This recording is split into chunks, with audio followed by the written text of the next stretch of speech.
Alright, so story time 2. Or 3 or 4, I don't know. So, when I was a teen, I had really bad anxieties. Still do.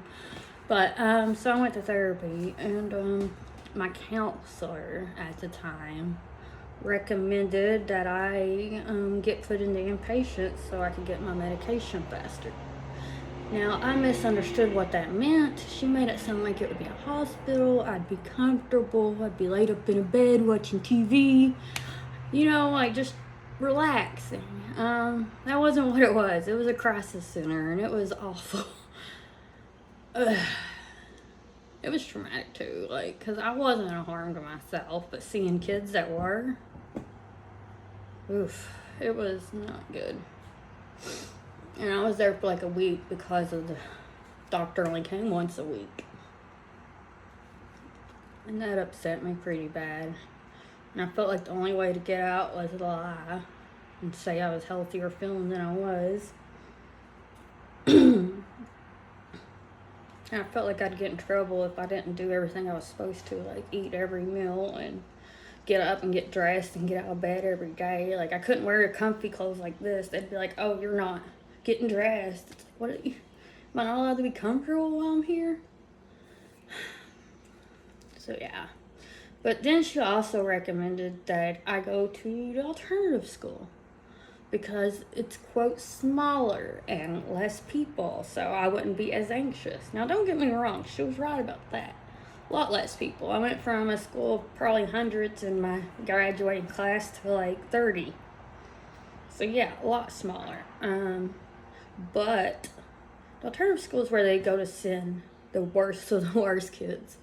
The kids who get in trouble for fighting too much, they get in trouble for drugs too often. Like, sometimes they'd send one-time offenders, but most of the time it was two-time offenders. So yeah, I was like one of the only ones there for mental health reasons, and I could see why it was a terrible idea. I didn't learn anything. I almost got hooked on drugs. I definitely dabbled in them. Because, I mean, come on, it was everywhere. Like, that school was so bad. My senior year, they started bringing in drug dogs once a week to search everyone. Like, that is insane. And I'm not gonna lie, I did get in trouble. Well, I almost got in trouble a few times, but I was always one step ahead somehow. Sometimes I get lucky. Obviously, I don't do that crap now, but that's why I moved away from here.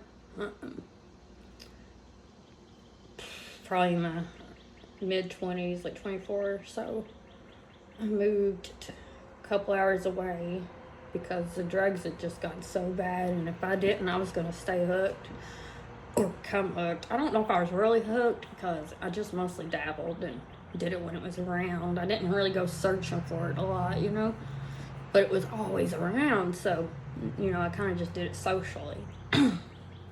But yeah, so I moved away for better opportunities and stuff.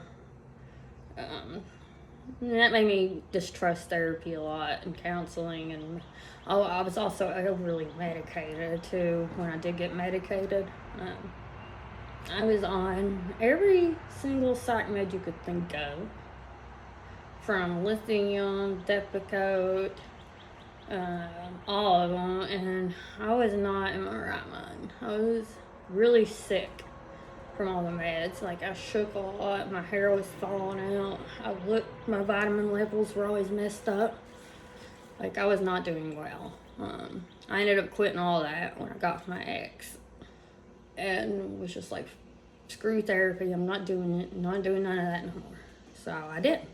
And then we moved away, and I worked in a warehouse for a long time. And yeah. So that's my story on why therapy was hard for me to get back into.